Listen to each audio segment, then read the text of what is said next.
The forest stretched endlessly, a vast sea of dark greens and browns, whispering secrets beneath the thick canopy.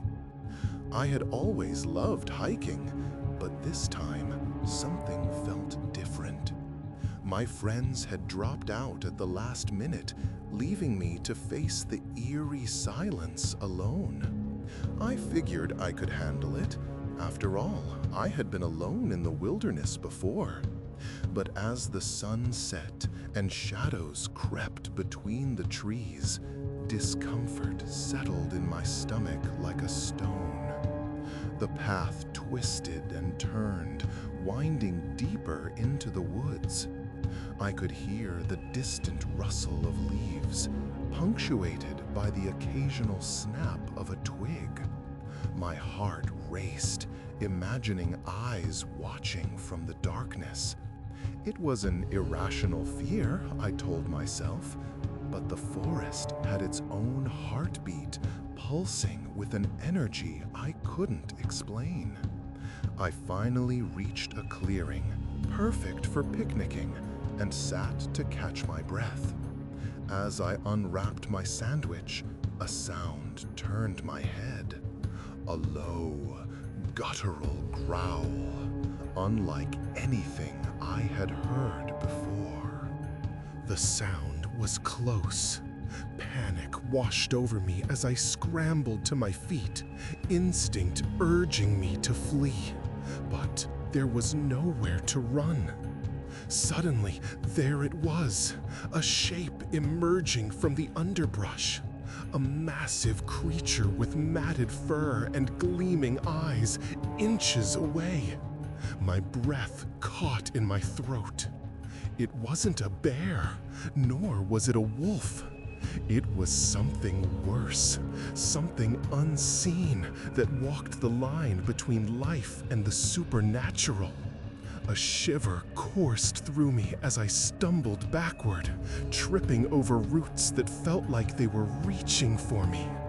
With the creature looming closer, I started screaming, my voice echoing through the trees. But then another sound disrupted my cries. The unmistakable laughter of children, echoing eerily through the quiet woods. I froze. The laughter twisted like a knife in my gut, a dissonance against the monstrous presence before me. The creature flinched at the sound, as though it felt the very pulse of childhood innocence, a harsh contrast to the darkness it embodied. Focusing on the laughter, I turned my back on the beast. I forced myself to run, the primal instinct to survive overpowering everything else. The laughter grew louder, a ghostly carnival of delight that lured me deeper into the forest.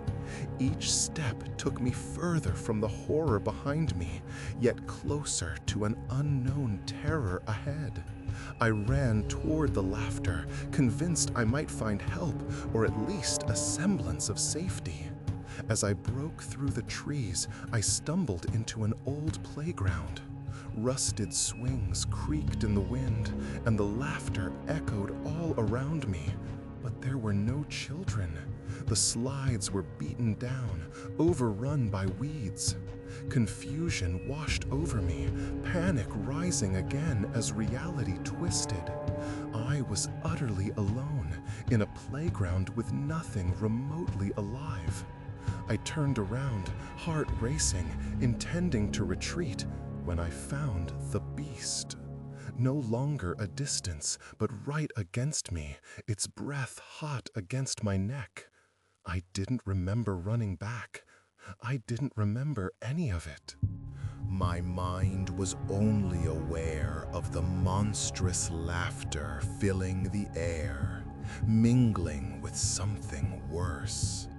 A rhythmic chant woven into the forest like roots through soil. The voices grew louder, resonant with a sinister joy. And in that moment, I understood. This forest wasn't merely a living entity. It had consumed stories, stories of those it had lured before me. I was now part of its narrative, an eternal cycle of delight and dread. As my own screams merged with the laughter, the creature smiled, revealing rows of jagged teeth. My heart sank as realization dawned. I wasn't meant to escape. I was meant to become part of the forest's lore, another chilling tale in an endless cycle of dread. I stood frozen, suspended in a web of realization.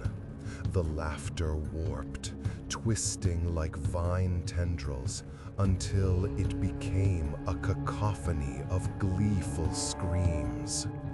The forest breathed, its dark green expanse pulsing like a heart, eager to claim another rhythm. With a sudden burst of clarity, I remembered the stories. Children said to have vanished. Hikers who entered but never returned, their voices swallowed by the overwhelming embrace of the forest. I had heard the rumors around campfires, whispered warnings about the ancient woods that fed on fear. Now I was part of that terrible truth. I turned to flee again, but the playground warped. The swings swayed erratically, propelled by unseen hands. The soil underfoot shifted like quicksand, pulling me down as the ground began to murmur secrets. My feet sank deeper. Every frantic tug met with the earth clamping down tighter. It licked up my legs like a predatory animal. The creature growled low, a rumbling sound filled with dark satisfaction. It was watching me, its eyes glinting with cruel awareness. "Join us," the voices whispered, a haunting lullaby slithering into my ears. "Join us, join us, join us." I felt the pull of the laughter beckoning me deeper. It awakened something in me, a childhood curiosity, a yearning for belonging long buried beneath fear. But I stood my ground, summoning the remnants of strength within me. "No!" I screamed, though my voice wavered. With one final desperate lunge, I broke free from the viscous earth. I turned to run, to leave behind the playground of shadows. I dashed toward the trees, ignoring the way they leaned in closer, roots and branches closing ranks to block my exit. But the laughter didn't recede. It surged, relentless. A high-pitched giggle stabbed through my resistance.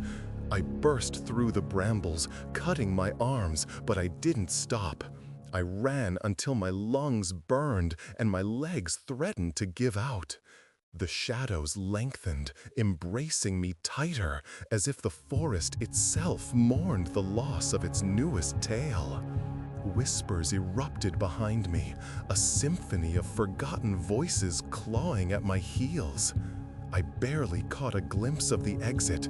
A sliver of moonlight broke through the dense canopy. Hope surged within me, a wild, desperate hope. I surged forward, straining against roots that clawed at my shoes. And just as I thought I could escape, the ground beneath me buckled. I tumbled into a hollow filled with the cries of children, their faces twisted and pale, swirling around me. They pulled at my clothes, their fingers cold as ice.